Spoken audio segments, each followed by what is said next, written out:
Nama saya Tifa Alejandro, nomor absen 9. Saya Surya Angela, presensi 10.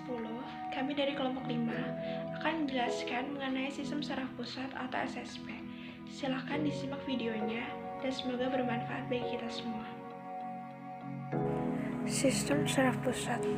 Pengertian: sistem saraf pusat atau yang biasa disingkat dengan SSP merupakan sistem saraf yang menjadi pusat dari semua kendali dan regulasi pada tubuh. Bagian-bagian dari sistem saraf pusat terdiri dari otak atau ensephalon dan sumsum tulang belakang atau dengan bahasa Latin medulla spinalis. Keduanya merupakan organ yang sangat lunak dengan fungsi yang sangat penting. Otak merupakan saraf utama dan pusat pengendali semua aktivitas. Otak terletak dalam rongga tengkorak. Otak dilindungi oleh selaput otak yang disebut meninges. 5 bagian utama otak, yaitu nomor 1 ada otak besar atau cerebrum, yang kedua ada otak tengah atau mesencephalon, yang ketiga ada otak kecil atau cerebellum, yang keempat ada sumsum sambung atau medulla oblongata, yang terakhir ada jembatan Farol. Seperti yang telah disebutkan tadi, otak terdiri dari 5 bagian utama. Yang pertama ada otak besar atau cerebrum. Cerebrum merupakan bagian dari sistem saraf yang mengandung cairan cerebrospinal yang berguna untuk memberikan makanan otak dan dapat melindungi otak dari goncangan.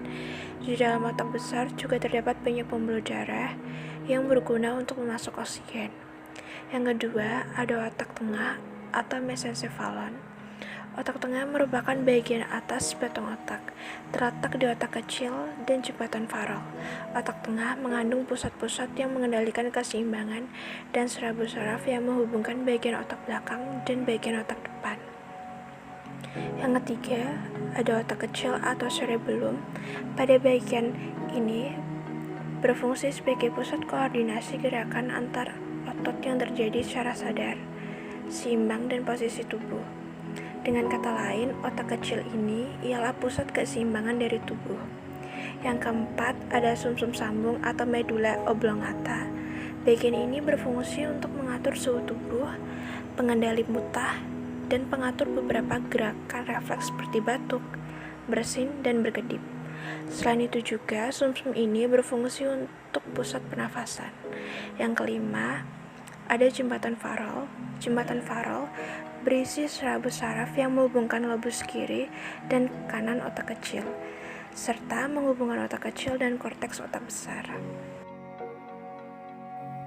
Nah, yang sedang kita lihat sekarang adalah gambar otak dan bagian-bagiannya. Ada otak depan, atau otak besar, ada otak tengah, dan otak belakang. Selain terdiri dari otak, sistem saraf pusat juga terdiri dari sumsum tulang belakang. Apa itu sumsum tulang belakang? Sumsum tulang belakang merupakan bagian yang berfungsi sebagai pusat gerak refleks, sebab di dalam sumsum tulang belakang terdapat saraf sensorik, motorik, dan saraf penghubung. Fungsi saraf tersebut ialah sebagai pengantar impuls dari otak dan ke otak. Selanjutnya, ini merupakan contoh gambar dari sumsum tulang belakang. Bisa kita lihat sumsum tulang belakang terdiri dari 7 ruas tulang belakang, 12 ruas tulang punggung, 5 ruas tulang pinggang, 5 ruas tulang kelangkang, dan 4 ruas tulang ekor. Selanjutnya, kita akan belajar mengenai lapisan yang terdapat di sistem saraf pusat. Apa saja? Yang pertama ada durameter. Durameter merupakan selaput yang terletak pada bagian paling luar dari otak dan melekat pada bagian tengkorak bagian dalam. Yang kedua ada arachnoid. Arachnoid merupakan lapisan yang berbentuk seperti sarang laba-laba yang menyelubungi bagian otak dan sumsum. Lapisan yang ketiga yaitu lapisan plemeter. Lapisan yang terdapat pada bagian dalam lapisan menginis. Lapisan ini merupakan bagian yang sangat tipis dan mengandung banyak sel darah merah.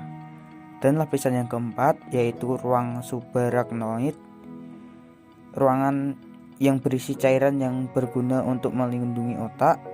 Cairan ini sebagai cairan cerebrospinal yang nantinya akan melindungi sistem saraf pusat dari goncangan dan bisa menyerasikan semua tekanan otak. Gambar yang sering kita lihat sekarang adalah gambar lapisan SSP. Ada meninges atau selaput otak. Selaput otak ini terdiri dari pia mater, arachnoid, dan dura mater. Kemudian di bagian gambar juga ada sumsum tulang belakang. Yang terakhir ada fungsi sistem saraf pusat. Fungsi sistem saraf pusat yaitu mengendalikan seluruh pengaturan dan pengolahan rangsangan, mulai dari mengatur pikiran, pernafasan, hingga koordinasi seluruh sel saraf.